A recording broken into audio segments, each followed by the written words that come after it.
Era o final de 1981 no Rio de Janeiro, e o Barão Vermelho existia há menos de um ano como banda. Não o Barão Vermelho que o Brasil aprenderia a conhecer nos anos seguintes, aquela força musical que sacudiria o rock nacional com uma energia que parecia vir de um lugar mais fundo do que simplesmente 4 rapazes, tocando instrumentos num palco. Era o Barão Vermelho ainda em formação, ainda descobrindo o que era, ainda negociando as tensões internas que toda banda jovem carrega consigo como parte inevitável do processo de se tornar algo real. E no centro dessas tensões, havia uma questão que havia crescido ao longo dos meses, até chegar num ponto que não podia mais ser ignorado. A questão era Cazuza. Roberto Frejá havia fundado a banda com uma visão musical clara, que combinava a energia crua do rock com melodias que tinham substância suficiente para durar além do momento em que eram tocadas. Ele era o arquiteto sonoro do projeto, o músico que sabia exatamente que tipo de estrutura queria construir e que tinha a disciplina para construir com paciência. Anderson Sá na bateria e Maurício Barros no baixo completavam uma base rítmica, que tinha uma solidez que bandas jovens raramente conseguem antes de anos de prática juntos.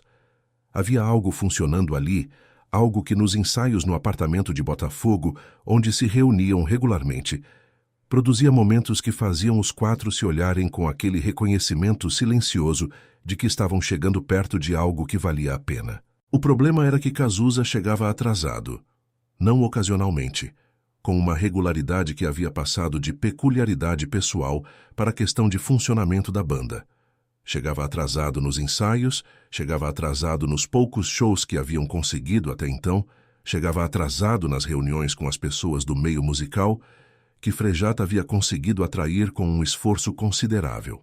E quando chegava num estado que variava entre o distraído e o completamente ausente. Como se uma parte significativa de Cazuza estivesse sempre acontecendo em outro lugar que não era o lugar onde seu corpo físico se encontrava. Havia além disso a questão das letras.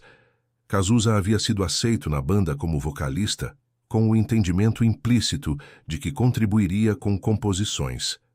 E ele compunha, mas compunha de maneira que desconcertava os outros integrantes, não porque fosse ruim, mas porque era imprevisível de uma forma que tornava difícil saber o que esperar.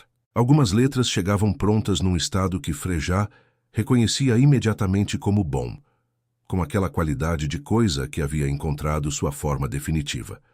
Outras chegavam como fragmentos incompletos, que Cazuza apresentava com a mesma confiança das prontas, como se não conseguisse ou não quisesse distinguir entre o que estava terminado e o que ainda precisava de trabalho. Frejá era paciente por natureza, mas havia um limite para o que a paciência podia sustentar quando havia um projeto real em jogo. Ele havia investido tempo, relacionamentos e uma credibilidade que levou anos para construir no meio musical carioca, para colocar o Barão Vermelho numa posição onde as portas certas começavam a se abrir.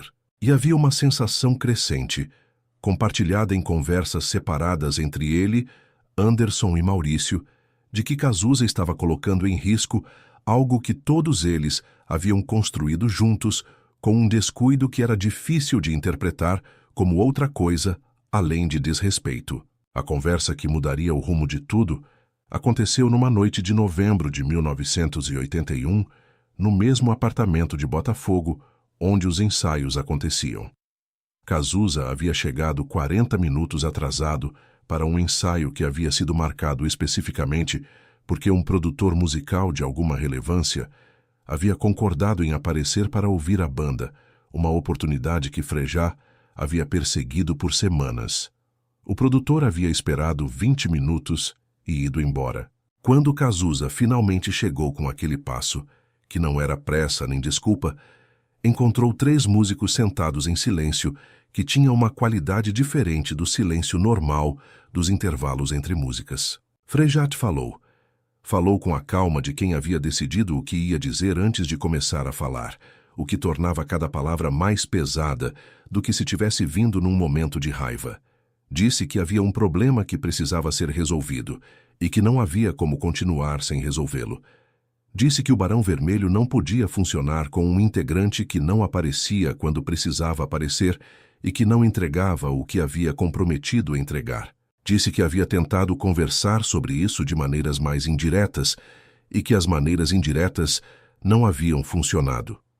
E disse, com aquela precisão que Frejá tinha quando estava sendo completamente sério, que se Cazuza não conseguia estar presente da maneira que a banda precisava, talvez fosse melhor para todos que ele saísse. O apartamento ficou em silêncio.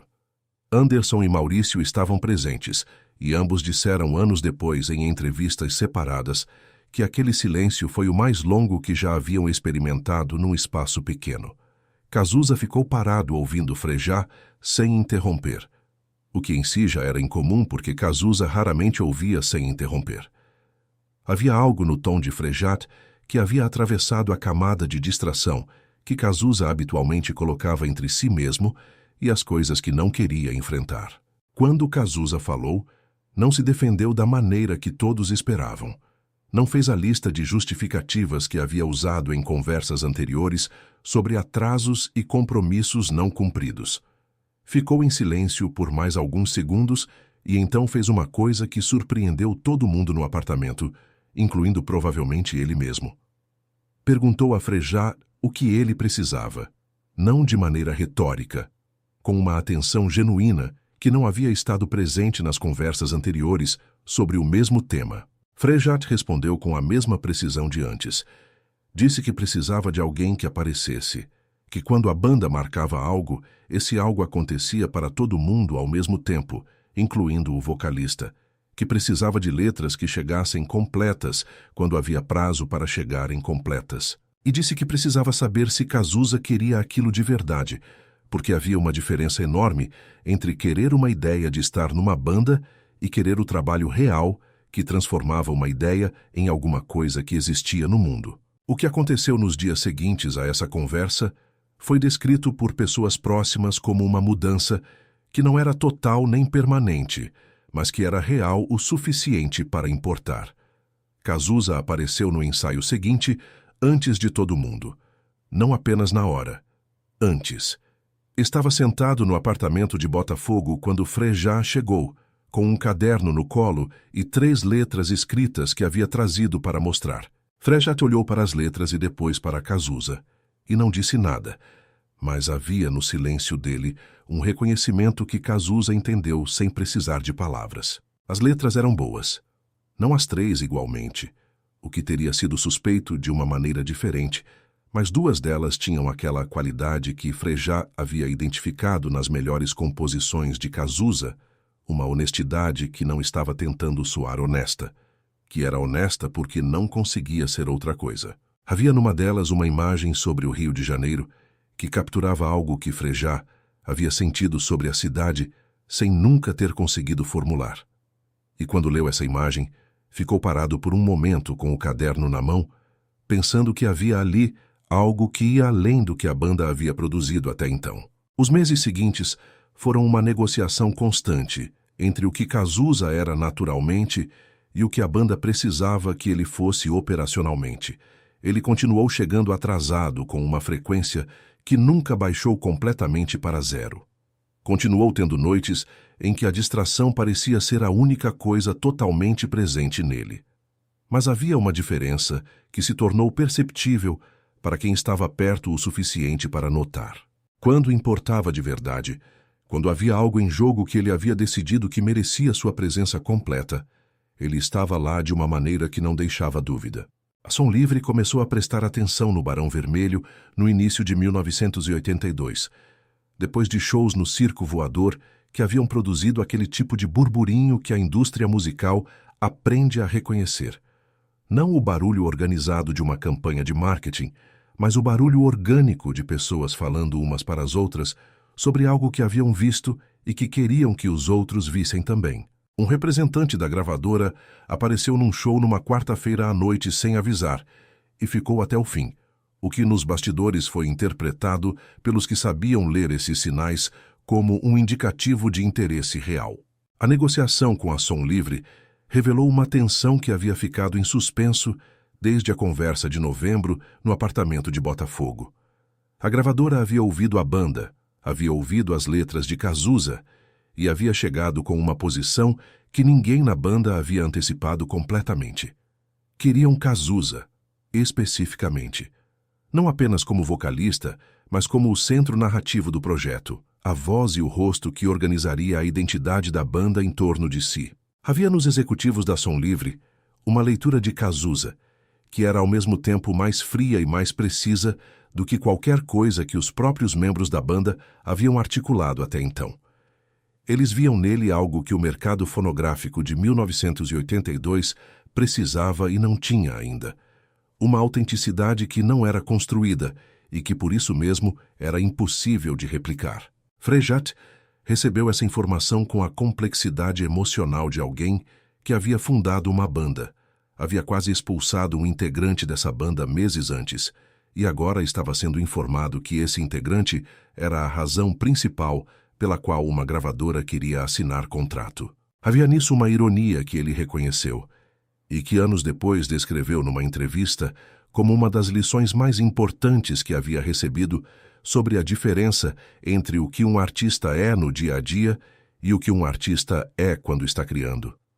Disse que Cazuza era um desastre logístico e um fenômeno criativo, e que aprender a separar as duas coisas havia sido fundamental para que a banda funcionasse. O primeiro álbum do Barão Vermelho foi gravado em 1982, com aquela urgência particular das primeiras gravações, quando tudo que a banda havia acumulado nos anos de ensaio e show precisa ser transferido para a fita num tempo que nunca parece suficiente. Cazuza no estúdio era diferente de Cazuza nos ensaios. Havia uma concentração que aparecia quando o microfone estava na frente dele, que não estava presente em outros contextos, como se o ato de gravar ativasse algo que o cotidiano mantinha adormecido. Os técnicos que trabalharam naquelas sessões mencionaram em conversas posteriores uma qualidade de presença vocal que não era comum em artistas estreando, uma maturidade interpretativa que soava como se aquela voz já soubesse exatamente o que estava fazendo, mesmo quando o resto ainda estava descobrindo. O álbum foi lançado e recebido com aquele interesse cauteloso que a indústria reserva para estreias, que tem qualidade, mas ainda não tem histórico. As rádios tocaram algumas faixas. A crítica especializada notou.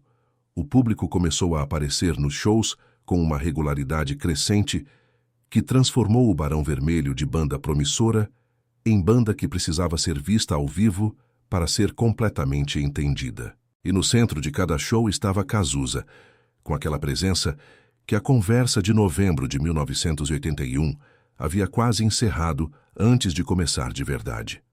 A história do que quase aconteceu naquele apartamento de Botafogo ficou sendo contada no meio musical carioca por anos, ganhando detalhes e perdendo outros, conforme passava de boca em boca, com a liberdade que as histórias tomam quando deixam de pertencer apenas a quem as viveu. Mas o núcleo essencial permaneceu consistente em todas as versões, que havia um momento real em que o Barão Vermelho havia chegado perto o suficiente de terminar com Cazuza para que o término fosse uma possibilidade concreta e não apenas uma ameaça retórica. Frejat falou sobre aquele período em algumas entrevistas ao longo dos anos, com uma honestidade que é rara quando se trata de reconhecer que quase se cometeu um erro de consequências imensas. Disse que havia estado certo sobre o problema e que havia estado certo em colocá-lo em termos diretos. Mas disse também que havia aprendido algo sobre a diferença entre exigir que um artista mude quem é e exigir que um artista honre o compromisso que assumiu. Disse que a primeira exigência era impossível e contraproducente, a segunda era necessária e justa, e que a conversa de novembro havia funcionado não porque Cazuza havia se transformado numa pessoa diferente, mas porque havia decidido, por razões que provavelmente só ele conhecia completamente, que o Barão Vermelho merecia o que ele tinha de melhor. Os anos que se seguiram trouxeram o sucesso que transformou o Barão Vermelho numa das bandas mais importantes do rock brasileiro, e Cazuza numa das vozes mais reconhecíveis de uma geração. Trouxeram também as tensões crescentes que eventualmente levaram Cazuza a seguir carreira solo. E depois a doença que encurtou tudo de uma maneira que ninguém que o amava conseguia completamente aceitar mesmo sabendo o que estava acontecendo. Mas antes de tudo isso, Havia aquela noite de novembro de 1981, num apartamento de Botafogo, 3 músicos em silêncio e um vocalista que chegou 40 minutos atrasado demais para salvar uma oportunidade, mas cedo o suficiente para ouvir algo que precisava ouvir. Às vezes o momento que define uma carreira não é o primeiro show lotado, nem o primeiro disco de ouro, nem a primeira vez que o rádio toca uma música sua em rotação constante. Às vezes, o momento que define uma carreira é uma conversa difícil num apartamento pequeno, dita por alguém que se importava o suficiente para ser honesto, quando a honestidade era a coisa mais arriscada a ser dita. E a resposta de quem ouviu, que não foi uma transformação instantânea, nem uma promessa grandiosa, mas um caderno com 3 letras trazido para um ensaio antes de todo mundo chegar. O Brasil que aprendeu a amar Cazuza nos anos seguintes não sabia dessa noite.